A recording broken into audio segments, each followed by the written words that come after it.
halo apa kabar Sobat KUKM? Kita di Sinobar, balik lagi di Sinau Bareng Dinas Koperasi dan UKM Provinsi Jawa Timur. Dan ini di sebelah saya udah nggak sendiri ya. Saya Tika Sulistia, didampingi hari ini ada narasumber yang luar biasa. Kalau ngomongin UMKM ya, di Jawa Timur udah banyak yang pakai jasanya ini.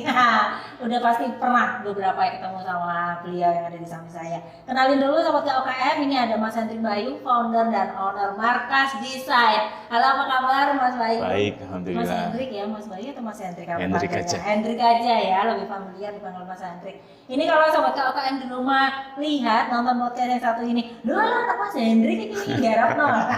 Pasti udah kayak gitu ya.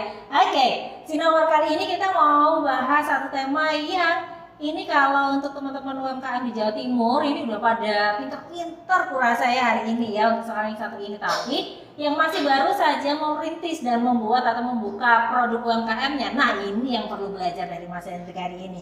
Tema kita adalah membangun branding untuk produk UMKM. Betul ya Mas Hendrik ya? Nah ini aku mau ngobrol sama Mas Hendrik ini seputar branding, karena branding itu lapisannya banyak banget ya. Untuk sebuah produk KUKM, sebuah produk UMKM tuh banyak banget variabelnya yang harus diperhatikan, terutama untuk pemula nih yang baru saja membangun produk atau bisnis atau usaha UMKM-nya. Oke, nah di pemasaran produk UMKM ini turunannya ada banyak, produknya harus ada, bener ya Mas? Betul. Jangan sampai pakai jasanya Mas Hendrik tapi produknya nggak ada, kan? Nggak mungkin, jadi produknya harus ada dulu. Kemudian SDM-nya, pelaku usahanya ya. Minim kalau hari ini sendirian ya wes nggak apa-apa. UMKM hari ini tuh single fighter tuh luar biasa. Jadi biasanya itu udah dari bikin produknya ya, bikin sendiri sampai memasarkan sampai main medsosnya dia sendiri. Jangan, di sini udah ada ahlinya. Jadi serahin yang satu ini sama Mas Hendrik gitu ya. Kemudian ada yang namanya logo. Ada yang namanya kemasan juga harus dipikirkan. Yang terakhir mungkin toolsnya ya, tools untuk memasarkannya. Ada sosial media yang gratis hari ini itu harus dimanfaatkan, tapi tampilannya juga harus bagus. Konsultasinya nanti lagi-lagi sama Mas Hendrik gitu ya. Terus kemudian marketplace itu juga fotonya harus menarik. Nah nanti diajarin sama Mas Hendrik. Oke Mas Hendrik, pertama nih apa yang harus dipahami dulu sama pelaku UMKM untuk mereka itu hari ini melek yang namanya branding? Oke. Terima kasih pertanyaannya. Ya. Untuk branding ya teman-teman UKM ini menurut saya branding ini ilmu wajib karena dari dulu ini sudah dipraktekkan di corporate. Nah, di UMKM itu baru dengar atau kita baru tahu sekitar tahun 2016-an. Nah, dari 2016 ini ada yang bernama Pak Subiakto, dia mengajari tentang branding untuk UMKM. Nah, di sini saya juga baru paham, oh nyata penting ya ketika punya usaha ini membangun brand. Makanya di istilah Markas, saatnya UMKM berani bangun brand, berani bangun tim. Nah, ini kenapa? Karena saya melihat banyak kan dulu waktu zaman tahun 2000-an UKM cuma selling aja, jualan aja, nggak membangun brand. Nah, dari di sini hari ini kita bisa belajar bareng-bareng. Ya, terima kasih untuk Sinobar, ya, Sinobar KUKM, karena kita bisa sharing hari ini pentingnya branding produk untuk UMKM. Nah, untuk sebuah produk, untuk membangun brand UMKM, yang pertama itu Mbak, ternyata benar Mbaknya bilang dari ownernya dulu. Ownernya dulu dibenerin dulu mindsetnya, visinya untuk produk ini ya, kemana arahnya dan untuk apa bisnis ini ya. Untuk brand yang baik itu harus diawali dengan niat yang baik, membantu atau manfaat buat orang banyak. Jadi bisnis kita itu harusnya atau wajib menurut saya ini produknya manfaat buat orang banyak. Dari niat awal itu ya, saya yakin akan mudah ke depannya untuk membangun brand.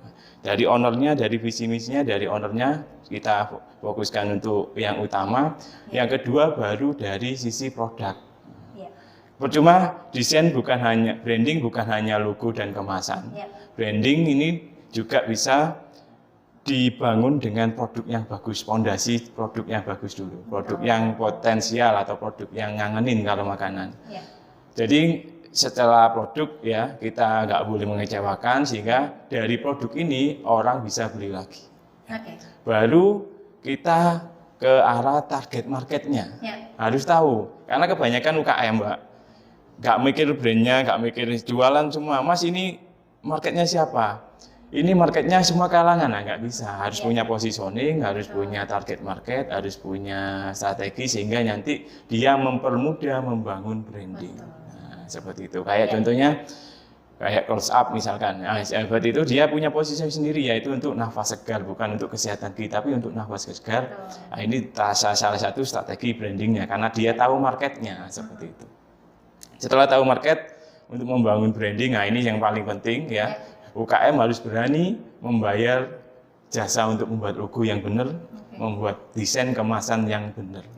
Mas, kalau UKM kan nggak ada uangnya, gampang. Caranya gimana? Caranya manajemen uangnya, kita harus benar-benar nyisikan dana untuk membangun atau membuat logo yang baik, yang benar, atau membuat kemasan yang benar, sehingga nanti salah satu cara mempermudah membangun branding.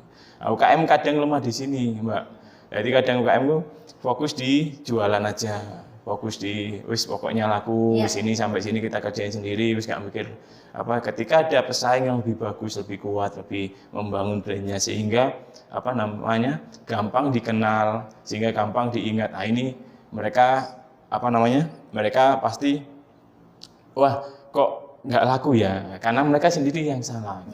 Produknya benar enak loh ya, tapi karena dia nggak membangun brand, nah mereka akan berkurang dan nggak dikenal.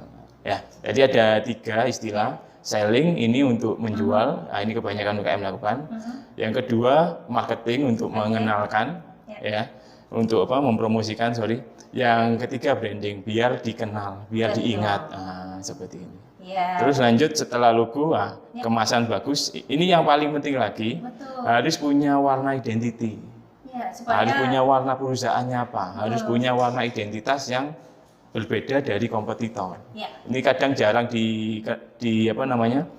dimiliki teman-teman. Makanya ketika saya ngerjain ini, saya bilang warnanya sudah bagus, sudah berbeda. Meskipun warnanya hitam kan, harusnya kan ini salah satu contohnya. Harusnya kan kalau warna air kan biru ya, atau biru muda seperti itu. Nah, kayak gini salah satu kenapa saya setuju pakai warna hitam, karena salah satunya berbeda. Nah, jadi membangun brand yang bisa gampang diingat, salah satunya harus berbeda. Seperti itu. Terus selanjutnya setelah punya positioning dan warna yang berbeda, lanjut ini yang paling penting, karena ini yang paling penting dari branding, salah satunya yaitu apa? Aktivasi, yaitu bagaimana kita mengenalkan atau mengkomunikasikan produk kita atau brand kita ke customer atau ke pembeli. Nah, ini yang paling penting, dimulai dari foto yang menarik, dimulai dari video yang menarik, endorse yang mungkin terkenal, atau buat kayak iklan atau banner di jalan dengan konsisten. Nah, ini mempromosikan, mengaktifasi dengan cara konsisten. Ini yang kadang UKM lengah, Mbak. Ketika sepi dia promosi atau aktivasi, ketika rame dia lupa. Padahal harus konsisten dan inovasi terus. Nah, ini juga kadang dilupakan UKM. Ketika rame dia malah nggak promosi, justru pas rame-ramenya harus digenjot lagi promosinya. Bahkan sampai UKM harus berani ngiklan gitu, berani berbayar. Contoh kayak ads atau website atau iklan Google Ads. Nah, itu wajib menurut saya sekarang ya. Kalau dulu enak, kita nggak usah ngiklan karena jarang yang jualan. Tapi kalau sekarang ya, teman kita 90% jualan semua gitu kan. Kalau kita nggak membangun brand dari awal, nanti dikira ya sama aja dengan mereka, seperti itu. Terus lanjut lagi setelah aktivasi apa? Ini servisnya. Ternyata servis itu termasuk branding. Jadi pelayanan yang baik, kecepatan ya, terus kualitas produknya, penjagaannya, pelayanannya, terus kebersihannya, ini termasuk branding. Kadang dilupakan UMKM. Kadang dikira branding itu cuma desain kemasan atau logo aja bagus. Wah, ini branding bagus. Enggak. Sampai pelayanannya yang bagus, bersih, ya kan? Terus ramah, terus cepat juga. Ini salah satu faktor branding yang paling penting, tapi banyak diremehkan. Tapi contoh sampai tempat makannya sederhana, tapi pelayanannya excellent. Gimana? Kan sampean pasti ingat terus loh, wah orang ini baik, orang ini balik lagi seperti itu. Iya. Nah, yang terakhir, Oke.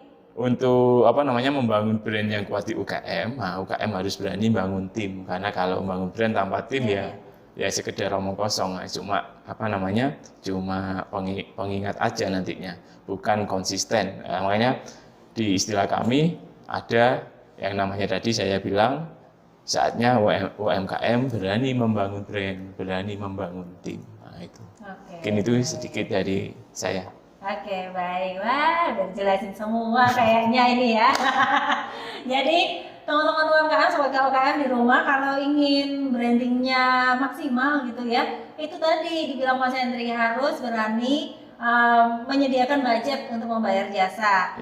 Teman-teman yang ada di desain, foto ads juga ya harus disisihkan. Itu dihitung dari HPP-nya tuh, masuk disisipin di sana supaya nanti ketika ada kebutuhan ini gitu ya, jadi ada budgetnya, jangan nanti kebingungan. Terus konsisten, itu benar ya. Jadi teman-teman UMKM nih, sobat UMKM ini kurang konsisten kalau produknya secara pemasaran atau marketing ternyata belum maksimal. Mungkin itu karena banyak ternyata variabel yang harus diperhatikan, tapi suka-suka lupa. Yang penting udah laku ya, ternyata terpenuhi. Tapi dilihat nanti setelah 6 bulan, karena sekarang itu persaingannya ketat banget ya Mas ya. Misalnya produk air minum aja sekarang udah ada beberapa produk kan di Indonesia, jadi harus benar-benar diperhatikan brandingnya seperti apa. Oke, Mas, kita bahas satu persatu ya ini ya. Kita bahas logo dulu deh, gitu ya. Kita pretelling. Kita breakdown satu-satu dari logo dulu. Nah, apa sih Mas yang harus diperhatikan? Faktor apa dulu yang harus diperhatikan sama teman-teman UMKM? Karena gini, ini bedanya UMKM bukan berarti membandingkan ya, tapi kita belajar bareng-bareng gitu loh sobat UMKM. SME atau UMKM di luar Indonesia sama yang di Indonesia. Kalau yang di luar Indonesia udah paham maunya gimana. Jadi kalau mau pesen desain tuh SME atau UMKM di luar tuh udah ngerti, saya maunya ini, warnanya ini karena segmen saya ini gitu ya. Kalau UMKM di Indonesia, Mas mau terserah Mas Hendri, kayak enak apa? Nah itu bingung kita kalau mau ngajak diskusi yang seperti itu. Kalau logo Mas, apa yang harus dipahami dulu untuk pelaku-pelaku UMKM pemula ini terutama? Apakah harus sesuai dengan produknya atau milih gambarnya itu gimana, dan tren logo yang dipakai hari ini untuk produk supaya lebih maksimal lagi itu yang seperti apa sih Mas Hendri? Oke, kita bahas tadi ya klien dulu ya. Gimana sih kalau klien UKM seperti apa sih Mas biasanya? Nah, memang kebanyakan UMKM itu kebanyakan pasrah, ada juga yang idealis. Kebanyakan pasrah, dan kalau kenal saya biasanya pasrah, tapi kalau nggak tahu biasanya idealis. Yang paling utama saya tekankan, itu logo, yang penting nama logonya belum dipakai orang, itu yang pertama. Percuma kita nama bagus, kita nama sudah lama tapi nggak dipatenkan atau sudah dipatenkan orang, nah ini yang fatal. Cek dulu jadi cek dulu. Sudah ACC atau belum? Sudah dipakai orang atau belum, atau sudah di ACC atau belum, atau didaftarkan belum. Nah ini yang paling penting. Ini sudah Mas aku pakai nama ini sudah turun temurun, sudah dari ibu saya, tapi sudah dipakai orang ya nggak bisa. Percuma sampai terusin. Nanti kalau sudah besar usahanya nanti disomasi orang. Kalau untuk awal sampai nggak dikenal nggak masalah, tapi kalau sudah besar pasti kena somasi itu. Meskipun sudah puluhan tahun ya Mbak ya. Nah itu dulu yang saya tekankan. Yang kedua, ini nama brandnya atau logonya ini sesuai dengan target marketnya. Jadi nama kalau bisa sesuai. Mas, kalau beda nggak masalah, tapi yang sesuai ini nanti mempermudah mengenalkannya. Ya. Contoh misalkan nama kayak saya punya produk itu nama kayak Korea namanya Gyoki ya. Karena nama sesuai target marketnya, anak orang-orang seneng Korea, K-pop, penggemar K-pop, sesuai dengan jualnya juga takoki ya, seperti itu. Mas boleh nama lain Mas, misalnya Xiaomi atau nama yang Indonesia banget boleh, tapi mengenalkannya ini lebih susah gitu. Nah, misalnya kremes ya, atau yang kesannya bahasa Indonesia, atau misalkan kayak nasi uduk gitu. Itu agak susah ya Mas ngenalnya ya? Nah itu kata umum, kata umum juga harus dihindari, kata umum tadi. Jadi nama ini harus sesuai target market ya. Ini yang paling penting. Sehingga nanti mempermudah Betul. yang branding menyampaikan itu sih maksudnya. Terus yang ketiga sesuai dengan karakter produk. Oke. Jadi sesuai karakter produk ya, bukan ya. karakter yang punya. Nah, bukan. Nah, ini benar banget. Jadi kebanyakan mereka itu, Mas, aku senengannya ini, aku sukanya ini. Bu, jangan. Yang penting ini kesukaannya customer atau sesuai dengan karakter produk. Tadi sesuai dengan target market, harus senengannya target marketnya, bukan senengannya sampai atau ownernya. Ini Seperti namanya eksis ya. Nah, Mas, ini nama anak saya, ini paling banyak Mbak, paling itu nama anak saya, nama ibu saya, nama suami saya. Iya. Untung nggak tetangga saya kan gitu. Curigain tadi kalau ada apa-apa. Nah, seperti itu. Jadi, nah itu yang kita benerin. Nah, di markas itu ada itunya, ada konsultasinya, kita arahkan, kita benerin, kita luruskan. Sehingga nanti mereka juga mempermudah membangun brandnya untuk mereka sendiri ya dari situ. Terus ya tadi nggak beda sesuai dengan karakter. Yang keempat, beda sama kompetitor. Jangan mirip-mirip, Mas, dimirip-miripin, nggak boleh. Kalau bisa yang berbeda, kalau bisa yang unik, yang kalau kita dengar ini masih nggak ingat yang sudah brand-brand yang sudah dikenal, seperti itu. Kenapa? Karena sampean punya karakter sendiri nantinya. Gitu. Betul. Terus yang kelima, mudah diingat atau diucapkan, mudah diucapkan dan diingat orang. Nah, sehingga nanti nggak kesulitan kita ngomongkan, kita menyampaikan nggak kesulitan. Ya. Yang terakhir itu unik. Jadi unik, namanya unik. Jadi sehingga nanti namanya itu kesannya beda. Karena apa? Harus nyari unik, karena yang sudah bagus-bagus sudah dipakai orang semua. Ya, benar, sampai nyari nama semua ya pasti sudah dipakai orang. Sekarang gampang banget ya, ada AI ya, betul, jadi betul. apa keluar semua. Semua sudah banyak dipakai. Makanya kalau saya nyari nama ini unik-unik kayak Kosi, Tekubang, Gyoki, ini nama brand-brand saya, Mbak. Jadi nama-nama yang mungkin sampean kurang pernah dengar tapi kok gampang diingat. Nah, itu loh. Ya benar nggak, Mbak? Nah, itu ya maksud saya yang unik seperti itu. Jadi gampang diingat tapi kok kurang didengar tapi gampang diingat. Nah, itu sih. Kurang didengar karena mungkin saya bukan bisa jadi. Seperti itu. Ada sendiri. Ya, oke. Nah, di logo itu kan juga variabelnya banyak ya, Mas, selain yang disebutkan sama Mas Hendrik tadi. Memilih warna itu juga pertimbangannya bagaimana ya? Karena gini, ada beberapa teman-teman UMKM yang sudah melek nih. Oh iya, Mbak, kalau warna biru tuh artinya ini, warna merah tuh artinya ini gitu. Mas, dan bagaimana membedakan antara makanan dan minuman? Warna. Itu konsep dulu itu misalkan air harus biru, makanan harus merah, harus kuning. Kalau sekarang menurut saya yang penting sampean beda dulu. Kenapa harus beda dulu? Karena yang bisnis sudah banyak. Misalkan contoh ayam goreng ya. Merah, kuning sudah banyak, Mbak. Merah, kuning sudah banyak. Nah, pakai warna apa beda? Kemarin saya punya klien namanya beef chicken itu. Besti chicken, sorry. Best chicken. Bukan besti, geprek besti, sorry. Geprek besti. Geprek besti itu saya pakai nama ungu sama oranye. Loh, Mas, ayam kan nggak ada ungu, cewek kan ungu kan. Saya nyari bedanya. Ketika ditampilkan visual di mock up itu sangat menarik, Mbak. Karena yang lain warna merah, kuning ya kan. Kita kayak warna ungu, oranye. Nah, ini menonjol. Nah, ini yang saya strategi UKM harus berani warna yang berbeda sama kompetitor. Jadi nggak harus ayam harus warna ini ya, warna merah ya. Nah, kalau dulu memang bagus seperti karena nggak ada ya. Tapi kalau contoh sampai misalkan punya produk aqua, kayak itu air mineral misalnya. Pasti secara umum sampean pilih warna biru. Betul. Benar nggak? Ya. Mbak, biru wis banyak. Sampean contoh sebutkan aja warna air mineral yang biru kan sudah banyak. Ya. Nah, coba cari warna yang berbeda. Nah, di sinilah strategi salah satu UKM kalau saya di markas saya edukasinya seperti itu. Pertama, warnanya bedakan sama kompetitor. Kedua, baru sesuaikan dengan karakter DNA produknya. Tapi yang pertama apa tadi? Beda sama kompetitor. Yang kedua, sesuai dengan DNA produk. Nah, seperti itu. Berarti harus ada riset dulu kali ya. Ya, benar. Kemudian ketika datang ke markas, kemudian diskusi sama Mas Hendrik. Siap. Jadi Mas, aku dari riset nih Mas, kebanyakan gini, ada masukan nggak dari Mas Hendrik, itu lebih enak kali ya Betul. diskusinya seperti itu. Memang gitu di markas Ya. itu konsultasi gratis Mbak. Ya. Jadi siapapun gratis, bahkan ada mentoring gratis juga. Kita ada tiap 2 bulan sekali mentoring gratis, ada 6 UKM kita bimbing sampai jadi. Oke. Jadi kita gratiskan semua. Tapi seleksinya apa? Orangnya sungguh-sungguh, produknya potensial. Wis 2 ini syaratnya. Tapi nanti terpilih ya. Jadi terpilih 6 orang sampai kita bimbing sampai jadi, mulai benerin HPP-nya, benerin orangnya juga, sampai nanti benerin kemasan, sama kita bantu foto sama kontennya kita bantu. Wah, luar biasa. Kita bantu semua. Itu yang kita. Ya. Terus konsultasi juga gratis. Salah satunya tadi Mas warna, Mas tanya nama, bahkan nama pun kita carikan. Oke, baik. Luar Gratis biasa. kita kasih Semuanya gratis. ya, tapi dikurasi dulu.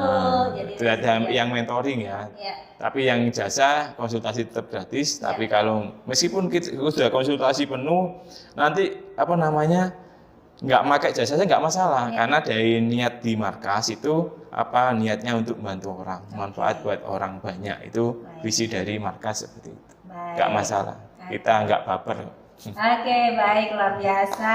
Ini untuk UMKM Jawa Timur loh. Ya silakan nanti UMKM. kalau dibuktikan sendiri. Mas, terakhir soal logo nih.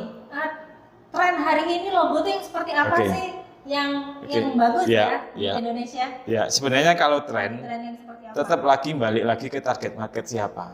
Ya kan, contoh misalkan targetnya anak muda. Anak muda sukanya apa? Misalkan target mereka cewek, ya udah contoh kayak logonya Gacuan, Janji Jiwa, tahu yang baru?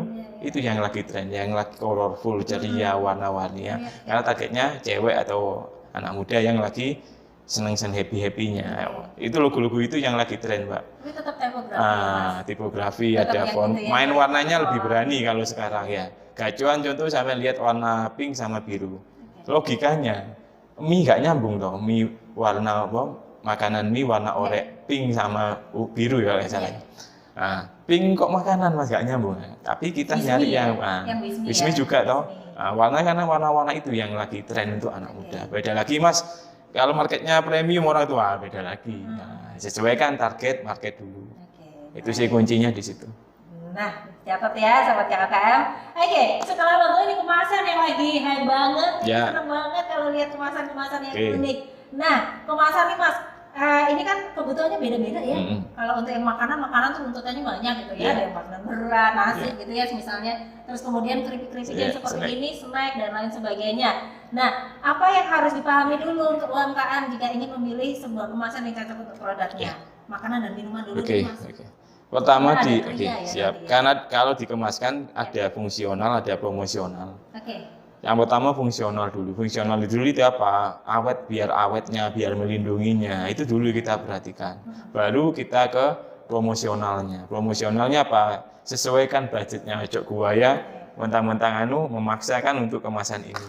Dan nyata market keripik atau snack sing ini menengah bawah pun ramai bisa. Saya punya teman Mbak, itu snacknya apa namanya basreng, dia market menengah bawah ya, apa namanya penjualan itu lebih banyak yang menengah bawah. Makanya teman-teman kadang kepancing pakai kemasan seperti ini.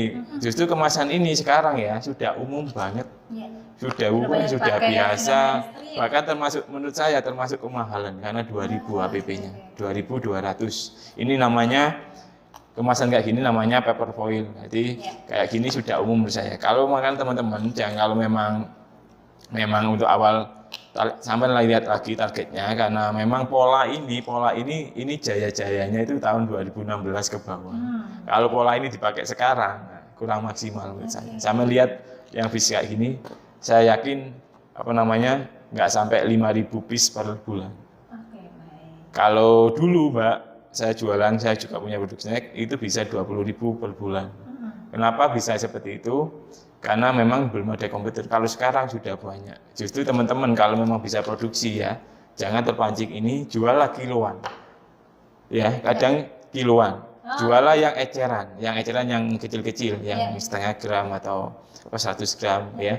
Dengan market plastik biasa, tapi ya branding bagus ya. Bukan yang plastik dikasih kertas bukan. Tapi tetap lihatin marketnya dulu. Kemasan nggak harus kayak gini semua. Baik. Sampai jual kiloan. Kalau yang produksi ini di posisi produksi, jual kiloan bisa dimakun orang. Oke. Terus jual eceran market menengah bawah. Ya. Setelah dana ada, baru market yang menengah atas. Baik. Ya, kadang kan kesusu market dipaksa untuk Pengen beli langsung mahal. aja belum diriset. Nah, belum di riset, belum orang belum tester ya. Langsung ini, dan ini ada yang murah Mbak, namanya Roto. Roto itu harganya Rp600, tapi nyetaknya harus Rp30.000. Makanya saya bilangnya apa, dimakun orang dulu. Kalau orang produksi ya, dimakun dulu, ada kemasan kecil untuk cash flow jalan, sama ini nyelengi dulu baru nyetak Roto untuk yang genjot yang lebih murah, karena HPP termasuk kemahalan 2.000. Roto ini materialnya ya Mas, istilah nama material sama cara produksinya. Baik. Kalau yang ini paper foil. Paper foil ini 2.000 lebih Mbak. Ya, saya tanya coba paling 2.000. Baik. Jadi Minimal 1.000 lah itu. Oke. Kadang kepancing teman-teman UKM kepancing kemasan gini. Saya yakin ini nggak akan dilihat umum. Karena udah semuanya kayak sama. Sama lihat benar nggak omongan saya? Oke, baik. Nah, selain yang begini masih diperhatikan, kita ngomongin makanan dan minuman. Kalau makanan sekarang trennya ini snack nih ya. Kalau makanan sekarang trennya yang gimana Mas? Box yang gimana sih?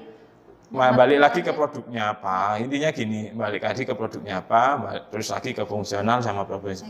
Contoh sampai pengen produk apa? Sampai misalkan mie boleh, nasi goreng boleh, mie, bebek. Misalnya mie marketnya siapa? Ya kan, misalkan menengah bawah, menengah bawah anak muda, pakai yang coklatan, pakai sablon aja nggak masalah. Bahkan styrofoam ada logonya sablon nggak masalah. Itu dulu awal. Gacuan kan pakai itu, pakai sederhana. Tapi dia kan brandingnya di outlet sama branding di medsosnya. Kemasannya, tapi menurut saya tetap kalau saya ngasih masukan tetap yang nggak berbahaya untuk makanan dikonsumsi dulu. Ya lebih milih yang food grade ya. Meskipun agak mahal, tapi kita bantu dengan branding nanti untuk menyesuaikan harganya. Saya pilih food grade dulu biar nanti aman dikonsumsi untuk teman-teman kita atau konsumen kita. Jadi lihat market. Kalau premium apa? Bisa nanti respol yang pakai box yang premium, pakai apa atau pakai main mie yang mentah, kita pakai yang Roto juga yang dikemas kayak Lemonilo seperti itu bisa. Yang mentah, yang mentah atau main yang matang pakai box yang Mbak, kita nyetak cetak offset itu bisa. Jadi tergantung nanti. Jadi yang menengah bawah bisa, cetak offset juga bisa untuk yang makan langsung. Untuk yang mie mentah bisa kayak Lemonilo seperti itu. Nah kalau minuman Mas sekarang karena botolnya lucu-lucu ya sekarang, disarankan yang bagaimana nih kalau minuman-minuman yang kekinian? Oh ya, untuk yang kekinian memang bisa tetap strateginya beda sama yang lain ya kan. Kayak gini kemarin tak salah Bu nyari yang beda, tapi karena memang keterbatasan ya seperti ini tetap. Jadi untuk botol intinya cari yang berbeda, terus yang yang aman, yang secara fungsional aman, terus nanti kalau yang botol ini ketika target marketnya anak muda sesuaikan dengan anak muda, target marketnya orang tua sesuaikan dengan orang tua, dan yang paling penting melindungi dan aman untuk konsumen. Baik, wah ini sudah. Mas kalau sosmed nih, juga ada jasa pengerjaannya juga di Markas Mas? Iya, untuk sosmed ada untuk konten IG sama TikTok kita juga ada. Baik. Nah ini apa yang harus dipahami, karena hari ini tuh masih banyak loh UMKM yang dia punya produk gitu ya, nama medsosnya masih medsos pribadi, jadi campur sama foto selfie-nya, campur sama foto rekreasi anaknya gitu ya. Nah, ini apa yang harus diperhatikan untuk membangun sosial media hari ini? Untuk branding kan, kalau teman-teman suka personal branding atau tampil, mainkan personal branding nggak apa-apa. Kalau memang nggak suka, mainkan produk brandingnya nggak masalah. Personal branding yang bagaimana? Nah, personal branding salah satunya contoh ketika orangnya tampil story suksesnya dari awal, atau dia edukasi, dia kasih narasi atau cerita di medsosnya, nggak masalah. Itu juga testimoni itu juga membangun personal branding. Nah, terus ada lagi yang tanpa personal branding, dia fokus di produk brandingnya. Dia lewat benar-benar pakai foto profesional, pakai konten kreator juga, dia endorse juga, dia berani nyetak kemasan yang bagus. Nah ini salah satu proses jadi brandingnya untuk medsosnya, dan ini memang butuh konsistensi yang tinggi.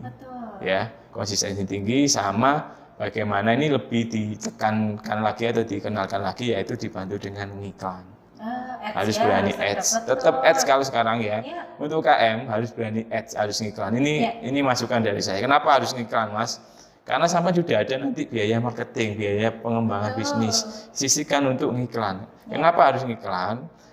Semua pasti yang punya lapak, yang bayar, yang didahulukan, benar nggak, Mbak? Nah, kalau saya contoh punya lapak, yang bayar pasti yang didahulukan. Betul. Ya. Jadi itu tadi tipsnya udah ada beberapa dari Mas Hendrik ya, dari Markas Desain. Nah sekarang Mas, ini terakhir nih sebelum saya mau ngobrolin soal Markas Desainnya, apa sih gitu ya? Bagaimana caranya menjaga konsistensi? Karena dari tadi konsisten ya, harus konsisten gitu. Nah untuk UMKM Mas, terutama pemula, gimana dia bisa menjaga konsistensi brandingnya? Yang pertama dia harus punya visi yang besar. Nanti punya tujuan istilahnya, harus punya tujuan yang besar yang dia yakini ya. Ketika ada masalah tetap dia ingat tujuannya apa. Itu harus kuat dulu, harus punya mental dan mindset yang benar. Ya, istilahnya seperti itu. Terus yang kedua, Mas gimana harus konsisten? Nah, dia harus pintar, dia manajemen uangnya, Mbak. Kuncinya di situ. Dia nata uangnya, dia istilahnya kalau untuk pemula saya bilangnya tunda kesenangan, sabar dulu, ya poso dulu, benar, puasa dulu, nah, itu yang saya lakukan dulu itu loh.